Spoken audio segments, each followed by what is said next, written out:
Hi DSK platoon, this is me your friend Selvakumar. അപ്പോൾ ഇന്നത്തെ വീഡിയോയിൽ നമ്മൾ ഇന്നലെ ഇട്ട വീഡിയോയുടെ കണ്ടിന്യൂഷൻ ആണ് ഇന്ന് ഞാൻ ഈ വീഡിയോയിൽ ഇടുന്നത്. സോ ഇന്നലെ നിങ്ങൾ വീഡിയോ കണ്ടില്ല എങ്കിൽ അത് കാണുക, എന്നാൽ മാത്രമേ നിങ്ങൾക്ക് അതിലേക്ക് കണക്ട് ചെയ്യാൻ പറ്റത്തുള്ളൂ. പ്രത്യേകിച്ചും ഇന്നത്തെ വീഡിയോയിൽ ഞാൻ ഒരു സ്ഥലത്ത് ജോലി ചെയ്തിരുന്നു. അപ്പൊ അതിനെക്കുറിച്ച് നിങ്ങൾക്ക് പറയാമെന്ന് കഴിഞ്ഞ വീഡിയോയിൽ ഞാൻ പറഞ്ഞിരുന്നു. അപ്പൊ അതിന്റെ കണ്ടിന്യൂഷൻ ആണ്. സോ അത് കാണുക, അതിലേക്ക് തിരിച്ചു വരാം. So guys, let's get started.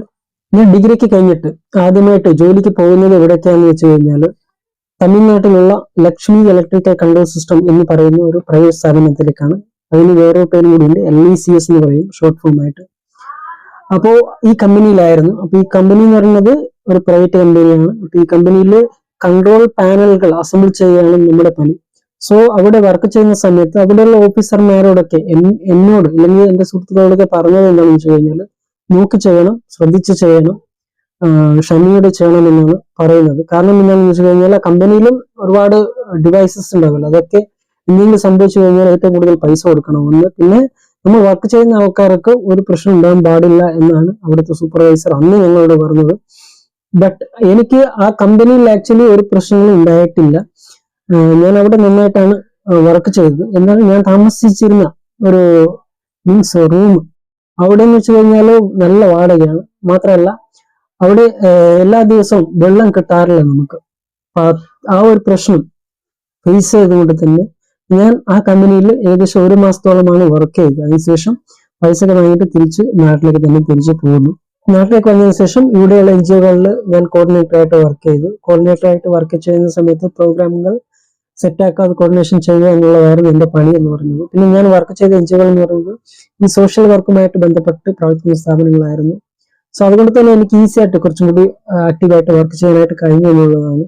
So അതിന്റെ ഭാഗമായിട്ട് പലതരത്തിലുള്ള യാത്രകൾ പല സ്ഥലങ്ങളിൽ പോയിട്ടുണ്ട്. പിന്നെ ഈ കൾച്ചറൽ ആക്ടിവിറ്റീസിൽ കൂടുതലായിട്ട് ആക്റ്റീവായിട്ട് എനിക്ക് പാർട്ടിസിപ്പേറ്റ് ചെയ്തുകൊണ്ട് തന്നെ പ്രവർത്തിക്കാൻ കഴിഞ്ഞിട്ടുണ്ട്.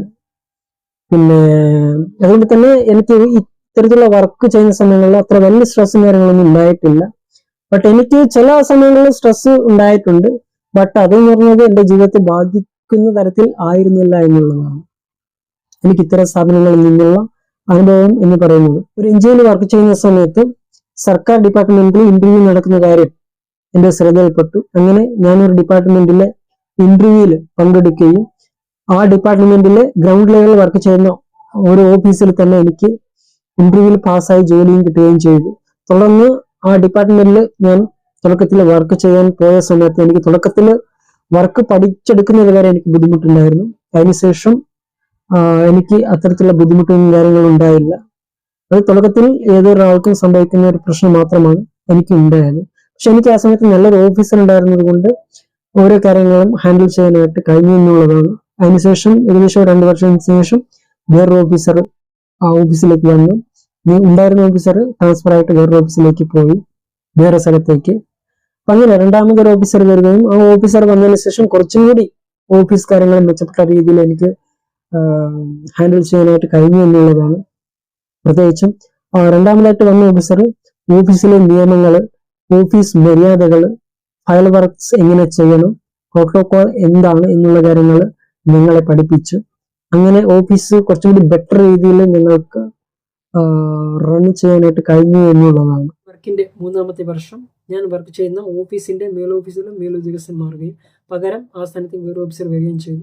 ആ ഓഫീസർ വന്നതിന് ശേഷം ആക്ച്വലി ഓഫീസ് പ്രവർത്തനത്തിന് ഒരുപാട് മാറ്റങ്ങൾ ഉണ്ടായി. പ്രത്യേകിച്ചും മേലോഫീസിലെ ഉദ്യോഗസ്ഥർക്കും താഴെ ഓഫീസിലെ ഉദ്യോഗസ്ഥർക്കും പലതരത്തിലുള്ള പ്രശ്നങ്ങളുണ്ടായി. അതിന് കാരണം എന്താണെന്ന് വെച്ച് കഴിഞ്ഞാൽ ഈ രാഷ്ട്രീയപരമായിട്ടുള്ള പ്രശ്നങ്ങളാണ് ഇവർക്കിടയിൽ ഉണ്ടാകുന്നത്. അപ്പം അതിൻ്റെ ഭാഗമായിട്ട് ഈ താഴെ ഓഫീസിൽ വർക്ക് ചെയ്യുന്ന താൽക്കാലിക ജീവനക്കാരായിട്ടുള്ള ആൾക്കാരെ ഈ മേലെ ഓഫീസിലെ മേലുദ്യോഗസ്ഥൻ ടാർഗറ്റ് ചെയ്യുകയും അവരെ വെച്ചിട്ട് കാര്യങ്ങൾ നടപ്പിലാക്കാൻ ശ്രമിക്കുകയും ചെയ്തു.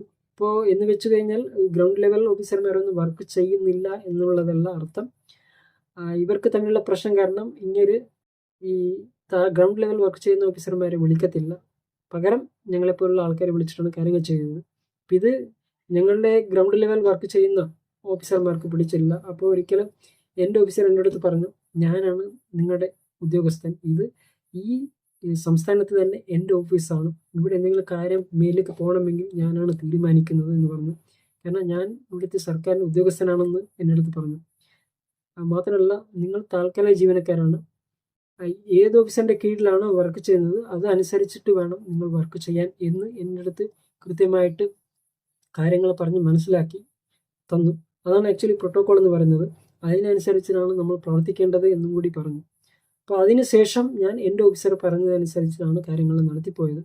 അപ്പോൾ ഇത് ഈ മേലുദ്യോഗസ്ഥൻ എന്ന് പറയുന്ന ആളിന് അത്ര വല്ല പിടിച്ചില്ല. പുള്ളി ഒരിക്കൽ എന്നെ ഓഫീസിലേക്ക് വിളിച്ചിട്ട് എന്നോട് ചോദിച്ചു, ഞാനാണോ വലിയ ഓഫീസർ, നിങ്ങളുടെ ഓഫീസറാണോ വലിയ ഓഫീസർ എന്ന് എന്നോട് ചോദിച്ചു. അപ്പോൾ ഞാൻ പറഞ്ഞു, സാറേ ഡിപ്പാർട്ട്മെൻറ്റിൽ നിങ്ങളാണ് വലിയ ഓഫീസർ, പക്ഷേ ഞാൻ വർക്ക് ചെയ്യുന്നത് വേറൊരു ഓഫീസറിൻ്റെ കീഴിലാണ് സാർ, എനിക്ക് ആ ഓഫീസർ പറയുന്നതനുസരിച്ചല്ലേ വർക്ക് ചെയ്യാൻ പറ്റുക എന്ന് ഞാൻ ചോദിച്ചു. അപ്പം നിങ്ങൾക്ക് എന്തെങ്കിലും പ്രശ്നമാണെങ്കിൽ അത് നിങ്ങളാണ് പരിഹരിച്ച് തീർക്കേണ്ടത് എന്നും ഞാൻ പുള്ളിയോട് പറഞ്ഞു. അപ്പോൾ പുള്ളി പിന്നെ ഒന്നും മിണ്ടിയില്ല.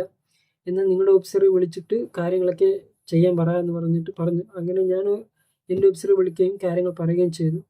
പിന്നെ അങ്ങനെ പറയുകയും അതിനുശേഷം പിന്നീട് മേലെ ഉദ്യോഗസ്ഥൻ ഒരിക്കൽ പോലും ഞങ്ങളുടെ ഓഫീസിലേക്ക് വന്നിട്ടേയില്ല, എൻ്റെ ഓഫീസർ പോകുന്നത് വരെ. അപ്പോൾ എൻ്റെ ഓഫീസർ കുറച്ചു കാലത്തിന് ശേഷം പോവുകയും പിന്നെ വേറെ ഓഫീസർ വരികയും ചെയ്തു എൻ്റെ ഓഫീസിലേക്ക്. അതിനുശേഷമാണ് ഈ മേലുദ്യോഗസ്ഥൻ എന്ന് പറയുന്ന ആൾ ഓഫീസിലേക്ക് വരികയും വീണ്ടും അത്തരത്തിലുള്ള പ്രവർത്തനങ്ങൾ തുടരുകയും ചെയ്തു. അപ്പോൾ ഇതെന്ന് വെച്ച് കഴിഞ്ഞാൽ വീണ്ടും ഞങ്ങളെപ്പോലെ ഗ്രൗണ്ട് ലെവൽ വർക്ക് ചെയ്യുന്ന ഓഫീസർമാർക്കിടയിൽ പ്രശ്നം ഉണ്ടാക്കി. അങ്ങനെ ഇരിക്കുന്ന സമയത്ത് ഒരിക്കൽ ഈ അവസാന സമയങ്ങളിൽ, അവസാനം മീൻസ് ഞാൻ എന്നെ പിരിച്ചുവിടുന്നതിന് മുമ്പ് എന്നെ ആ ലാസ്റ്റ് ദിവസം വിളിച്ചിട്ട് ചോദിച്ചു, എത്ര ദിവസമായിട്ട് ഇവിടെ വർക്ക് ചെയ്യുന്നുണ്ട്. സാർ, ഞാൻ 5 വർഷമായിട്ടാണ് വർക്ക് ചെയ്യുന്നത് എന്ന് പറഞ്ഞു. അതിൻ്റെ വർക്ക് ഡൺ എൻ്റെ അടുത്ത് കാണിക്കണമെന്ന് പറഞ്ഞു. അപ്പം ഞാൻ പറഞ്ഞു, സാറേ അങ്ങനെയൊന്നും പറഞ്ഞിട്ടില്ല ഇതിനു മുമ്പ്, ഞങ്ങൾ ഏത് ഓഫീസിലാണോ വർക്ക് ചെയ്യുന്നത് ആ ഉദ്യോഗസ്ഥന്മാർ പറഞ്ഞതനുസരിച്ചിട്ടാണ് ഓരോ കാര്യങ്ങൾ ചെയ്യുന്നത് എന്ന് പറഞ്ഞു.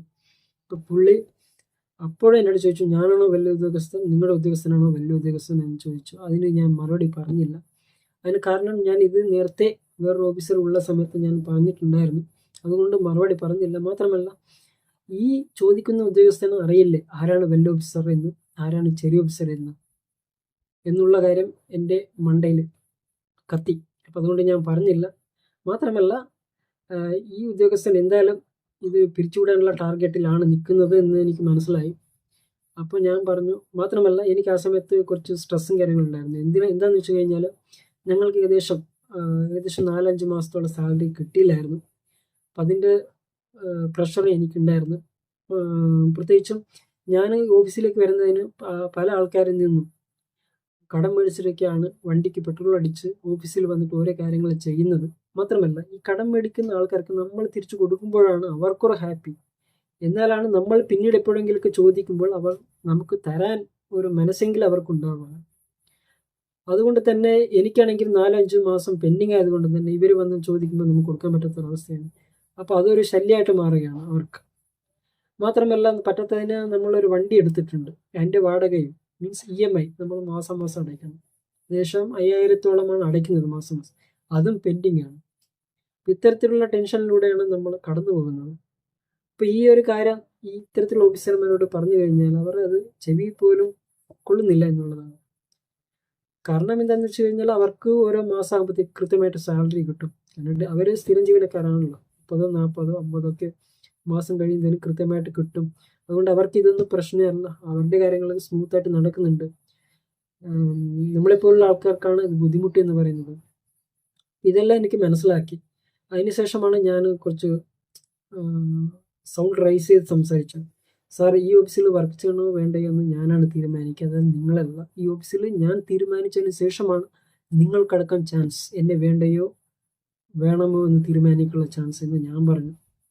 അപ്പം അതിനുശേഷം പുള്ളി എൻ്റെ അടുത്തൊന്നും മിണ്ടിയില്ല. ആ സമയങ്ങളിൽ എൻ്റെ ഓഫീസർ അടുത്തുണ്ടായിരുന്നു. പിന്നെ ഞാൻ പുറത്തേക്ക് വന്നു. അതിനുശേഷം എൻ്റെ ഓഫീസറുമായിട്ട് എന്ത് സംസാരിച്ചു എന്ന് എനിക്ക് അറിഞ്ഞുകൂടാ. പിന്നീട് എൻ്റെ ഓഫീസർ വന്ന് എന്നോട് സംസാരിച്ചു, എന്താണ് പ്രശ്നം എന്ന് പറഞ്ഞിട്ട്. അപ്പം ഞാൻ പറഞ്ഞു, അവിടെ നടന്ന സംഭവങ്ങളെല്ലാം പറഞ്ഞു. എൻ്റെ ഓഫീസർ ഒന്നും പറഞ്ഞില്ല. എൻ്റെ ഓഫീസർ അങ്ങനെ പോയി. പിന്നെ അതിനുശേഷം അന്ന് ഈവനിങ് ആണ് ആക്ച്വലി പിരിച്ചുവിടുന്നത്. പക്ഷേ അന്ന് ഈവനിങ് എനിക്കറിയില്ല. ഞാൻ പിറ്റേ ദിവസമൊക്കെ വന്നു, ഓഫീസിലൊക്കെ കയറി. പിന്നെ എൻ്റെ ഓഫീസർ പറഞ്ഞു, സെൽവ നിന്നെ പിരിച്ചു വിട്ടു എന്നൊക്കെ പറഞ്ഞു. ഓക്കെ സാർ, കുഴപ്പമില്ല, ഇതെനിക്കറിയാം, ഞാൻ ഇന്നലെ തന്നെ എനിക്ക് അറിഞ്ഞിരുന്നു എന്ന് ഞാൻ പറഞ്ഞു. പിന്നെ അങ്ങനെ ആണ് ആക്ച്വലി ഞാൻ പുറത്താക്കപ്പെടുന്നത്. പക്ഷെ ഞാൻ പുറത്താക്കപ്പെടുന്നതെന്ന് വെച്ച് കഴിഞ്ഞാൽ ഞാൻ മാത്രമല്ല പുറത്താകുന്നത്, എന്നെ മാത്രം ആൾക്ക് പുറത്താക്കാനായിട്ടൊന്നും കഴിയില്ല. അപ്പോൾ എന്തായാലും മറ്റുള്ളവർ പിരിച്ചുവിട്ടതായിട്ട് കാണിച്ചുകൊണ്ടാണ് പുള്ളി ഓർഡറൊക്കെ ഇറക്കിയത്. അപ്പം അങ്ങനെ എല്ലാവരും പിരിച്ചുവിട്ടു. ഞാൻ വർക്ക് ചെയ്യുന്നുണ്ടോ ഇല്ലേ എന്നുള്ളത് ഞാൻ ഏത് ഓഫീസിലാണോ വർക്ക് ചെയ്യുന്നത് ആ ഓഫീസറിനെ അറിയത്തുള്ളൂ. ഈ ഓഫീസറിനെ ചോദിച്ചു കഴിഞ്ഞാൽ തന്നെ എൻ്റെ ഓഫീസറിന്റെ മേലെ ഉദ്യോഗസ്ഥർ എന്നെ കുറിച്ചുള്ള ഡീറ്റെയിൽസ് കിട്ടും. പക്ഷെ പുള്ളി അങ്ങനെയല്ല ചെയ്യുന്നത്. പകരം ഇവർ തമ്മിലുള്ള ആ ക്ലാഷ് കാരണം താൽക്കാലിക ജീവനക്കാരായിട്ടുള്ള ആൾക്കാരുടെ തലയിൽ കയറിയിട്ടാണ് ഓരോ കാര്യങ്ങൾ ചെയ്യുന്നത്. അങ്ങനെ അനുസരിച്ചില്ലെങ്കിൽ അവരെ പിരിച്ചുവിടും. അതാണ് പുള്ളി പറയുന്നത്. മാത്രമല്ല, ഇത്തരത്തിലുള്ള പ്രശ്നങ്ങൾ നമ്മൾ ചൂണ്ടിക്കാണിക്കുമ്പോൾ അത്തരത്തിലുള്ള ആൾക്കാരെ പിരിച്ചുവിടുകയും ചെയ്യുന്ന ഒരു വ്യക്തിയാണ് ഇയാൾ. അങ്ങനെയാണ് ആക്ച്വലി ഞാൻ പുറത്താക്കപ്പെടുന്നത്. പിന്നെ ഞാൻ നിങ്ങളോട് ഈ വീഡിയോയിൽ പറയാൻ ഉദ്ദേശിക്കുന്നത് എന്താണെന്ന് വെച്ച് കഴിഞ്ഞാൽ, പൊതുവെ ഈ ഹേമ കമ്മിറ്റി ഇഷ്യൂ വന്നതിന് ശേഷം നമുക്ക് പലതരത്തിലുള്ള തൊഴിലിടങ്ങളിൽ പലതരത്തിലുള്ള പ്രശ്നങ്ങൾ ഉള്ളതായിട്ട് നമുക്ക് ഐഡന്റിഫൈ ചെയ്യാനായിട്ട് കഴിഞ്ഞിട്ടുണ്ട്. അതുമായിട്ട് ബന്ധപ്പെട്ട് കൊടുക്കുന്ന പലതരത്തിലുള്ള ആരോപണങ്ങൾ പല ആൾക്കാരും മേലെയും ഇപ്പോൾ ഉണ്ട് എന്നുള്ളതാണ്. സോ ഞാൻ പറഞ്ഞു വരുന്നത്, ഇത് പ്രൈവറ്റ് സ്ഥാപനങ്ങൾ മാത്രമല്ല, നമ്മുടെ സർക്കാർ ഓഫീസുകളിലും അല്ലെങ്കിൽ സർക്കാർ നടത്തുന്ന തൊഴിൽ മേഖലകളിലും ഇത്തരത്തിലുള്ള പ്രശ്നങ്ങൾ ഉണ്ട് എന്നുള്ളതാണ്. പ്രത്യേകിച്ചും നമുക്കറിയാം, സർക്കാർ ഓഫീസുകളിൽ സ്ഥിരം ജീവനക്കാരും താൽക്കാലിക ജീവനക്കാരുണ്ട്. ഇതിന് സ്ഥിരം ജീവനക്കാർക്ക് അത്രത്തോളം പ്രശ്നം വരുന്നില്ല എന്നുള്ളതാണ്. താൽക്കാലിക ജീവനക്കാർക്കാണ് പൊതുവെ ഏറ്റവും കൂടുതലായിട്ട് പ്രശ്നങ്ങൾ ഫേസ് ചെയ്യുന്നത്. നമുക്കറിയാം, താൽക്കാലിക ജീവനത്തിൽ വർക്ക് ചെയ്യുന്ന ആളും ഈ കോൺട്രാക്ട് ബേസിൽ ജോലി ചെയ്യുന്ന ആൾക്കാരും അതുപോലെ തന്നെ ഡെയിലി വേജിൽ ജോലി ചെയ്യുന്ന ആൾക്കാരാണ്. ഇവർക്കാണ് ആക്ച്വലി ബുദ്ധിമുട്ടുണ്ടാകുന്നത്. പൊതുവെ ഓരോ മാസങ്ങൾ കഴിയുമ്പോൾ കൃത്യമായിട്ട് അവർക്ക് അവരുടെ വേതനം ഹോണറേറിയം കൊടുക്കുമ്പോൾ അവർക്കത് ഈസി ആയിട്ട് അവരുടെ ലൈഫ് കൃത്യമായിട്ട് മുന്നോട്ട് കൊണ്ടുപോകാനായിട്ട് അവർക്ക് സാധിക്കും. പക്ഷെ ഇതെന്ന് വെച്ച് കഴിഞ്ഞാൽ 4-5 മാസം പെൻഡിങ് വരുമ്പോൾ ഇത് പ്രശ്നമാണ്. അപ്പൊ ഇത് പറഞ്ഞു കഴിഞ്ഞാൽ ഈ ഉദ്യോഗസ്ഥന്മാർ എന്ന് പറയുന്ന ആൾക്കാർ നമ്മുടെ തലപ്പത്ത് കയറും, ഇല്ലെങ്കിൽ അവരെ നമ്മളെ പിരിച്ചുവിടും എന്നുള്ളതാണ്. ഇപ്പൊ ഇത്തരത്തിലുള്ള പ്രശ്നങ്ങൾ സർക്കാർ ഓഫീസുകളിൽ നടക്കുന്നുണ്ട്.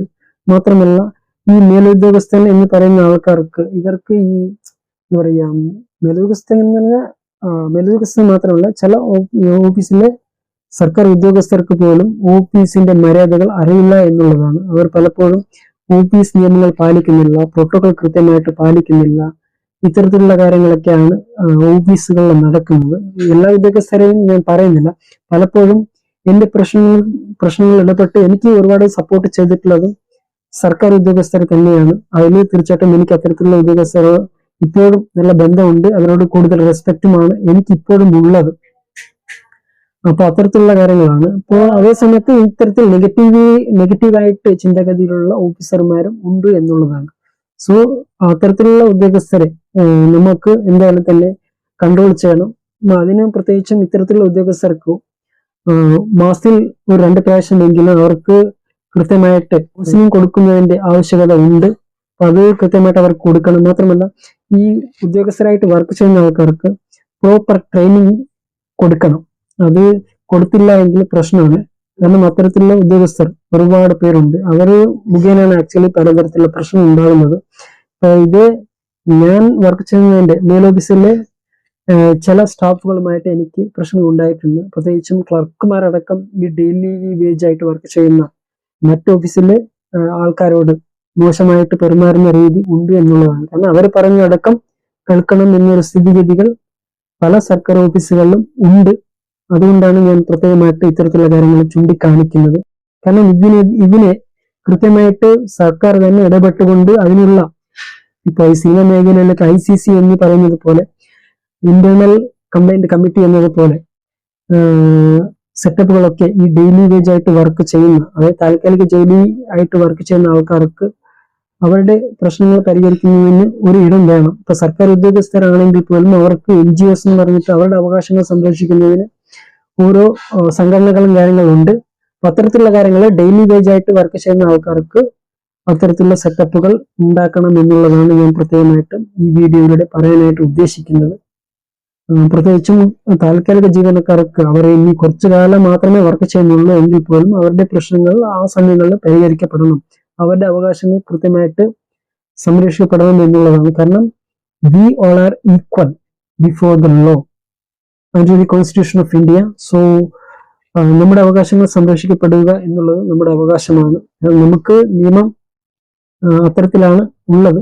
സോ കാരണം നമ്മളെല്ലാവരും തന്നെ ഇന്ത്യയുടെ പൗരന്മാരാണ്. അതുകൊണ്ട് നമ്മൾ ജോലി ചെയ്യുന്ന സ്ഥലങ്ങളിൽ നമുക്ക് കൃത്യമായിട്ടുള്ള സെക്യൂരിറ്റീസ് തരേണ്ടത് നമ്മൾ ഏത് ഓഫീസിലാണോ ജോലി ചെയ്യുന്നത് ആ ഓഫീസിലെ ഓഫീസർമാർക്ക് അല്ലെങ്കിൽ ആ സ്ഥാപനത്തിന് അതിന്റെ ഉത്തരവാദിത്തം ഉണ്ട് എന്നുള്ളതാണ്.